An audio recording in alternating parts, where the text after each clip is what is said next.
ازيكم يا حبايب قلبي، عاملين ايه؟ يا رب تكونوا بخير. وصفتنا النهارده محشي الفلفل مع شويه كرنب.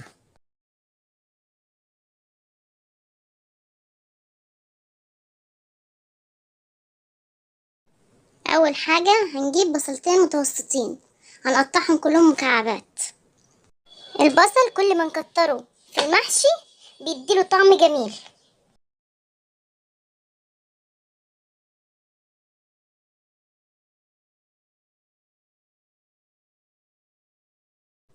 هنجيب حله ونحط فيها زيت.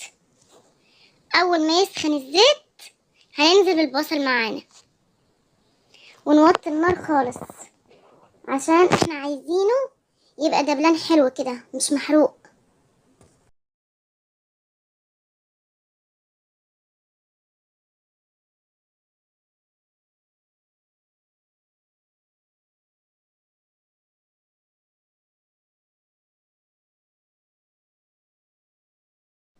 وأول ما يبدأ معانا في الحمير بتاعه هنخلي النار متوسطة ونقلب. وبعد كده ننزل بمعلقتين كبار توم مفروم اللي عملناه مع بعضين قبل كده، اللي هو بالفلفل وبالبصل. التوم ليه احنا حطيناه علشان هو اللي بيدي الريحة بتاعت المحشي الجميلة.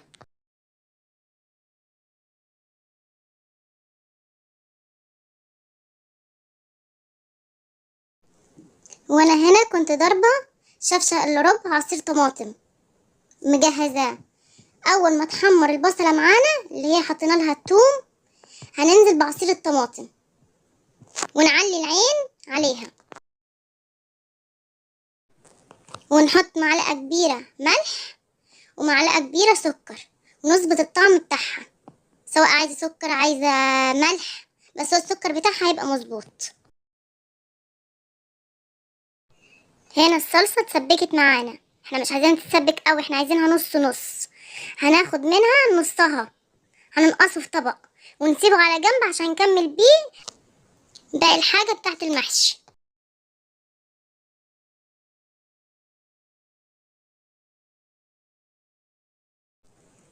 بعد ما نقصنا الطبق وحطيناه على جنب، هنغسل الرز كويس وهنحطه على الصلصة واحنا موطين النار خالص عشان نحط بقى المكونات. وقطعنا الخضرة وحطيناها فوقيهم، وهنقلب كله ونحط حياءهم شوية ملح فلفل على حسب ما انتي بتحب، بس انا محطش غير ملح الفلفل بس. ونقلبهم مع بعض على نار هادية خالص، ونشوفهم محتاجين شوية صلصة ولا لأ، عشان احنا نقصنا كتير.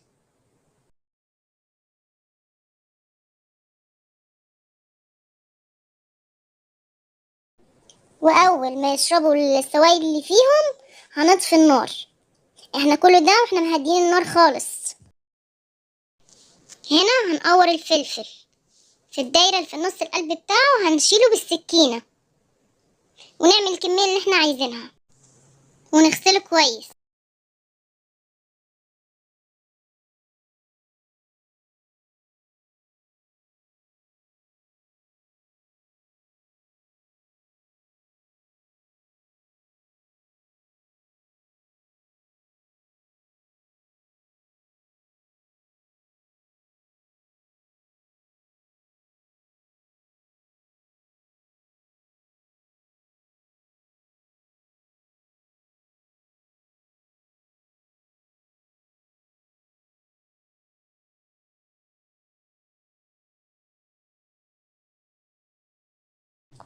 هنا انا قورت الفلفل كله وغسلته كويس وسبته على جنب.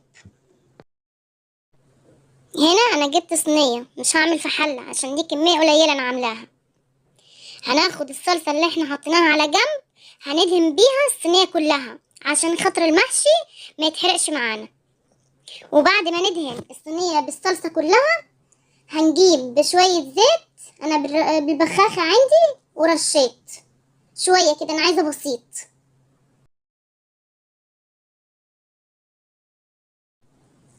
يلا بينا بقى نحشي الفلفل. هناخد بالمعلقة، مش هنحط بايدينا ولا اي حاجة، بالمعلقة، مش هنعبي قرن الفلفل كله، هنسيب ربعه ناقص عشان لسه المحشي هيتسوي معانا، فما يطلعش رز من بره ويخلي المنظر مش حلو خالص. فاحنا هنسيب ربع القرن الفلفل مش محشي، هنسيبه فاضي كده كده. لما يستوي القرن هيتعبى عن اخر رز.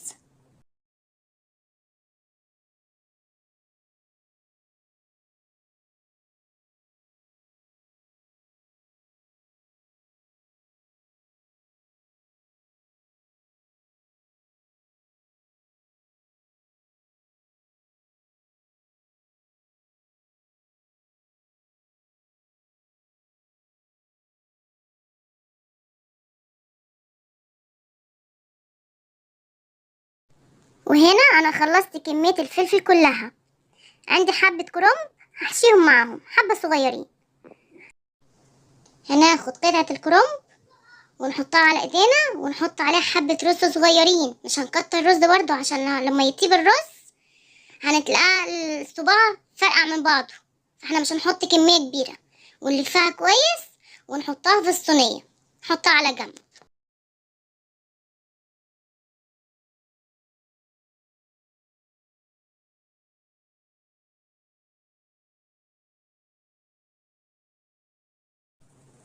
هنا انا خلصت حشي الكرنب كله والفلفل وكل حاجة وجاهزين، بس انا حطيتهم في التلاجة لتاني يوم. انا لما بعمل المحشي بصراحة بعمله من بالليل وبسويه تاني يوم الصبح او الظهرية، مش مشكلة، انا حطيته في التلاجة.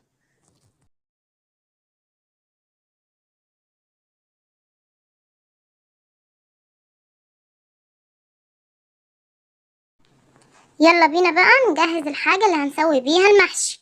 هناخد معلقتين كبار صلصة من اللي احنا نقصناها، مكعب مرقة، حبة ملح بالفلفل الأسود ومية، وغليناها كل المكونات دي مع بعضها، قلبناها وغليناها.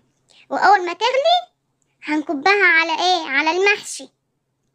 احنا مش عايزين الكمية، حتى لو الكمية كترت معاكي اللي غليتيها وجهزتيها مش هنحط غير قد نص الفلفلاية بالظبط تبقى المية بتاعته. مش هنكتر عن كده عشان الفلفل اصلا بيستوي بسرعة، مش محتاج.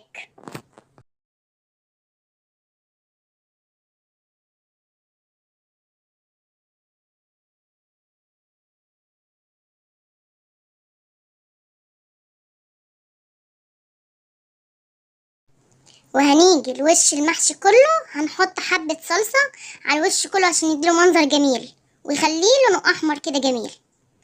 اتفقنا يا جماعة؟ المية هتبقى قد نص الفلفلاية مش اكتر من كده. ويغلي هنعلي النار، اول ما يغلي معانا هنوطي خالص ونغطيه ونبص عليه بعد 5 دقايق 10 دقايق.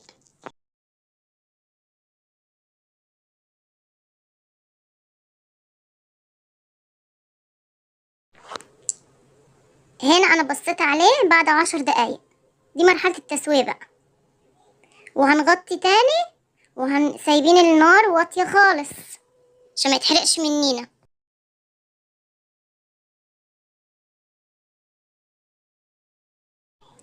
اخد معايا تسوية حوالي 20 دقيقة بالظبط. وبرضو بعد ما نطفي عليه النار هنفضل مغطيينه حوالي 5 أو 10 دقايق.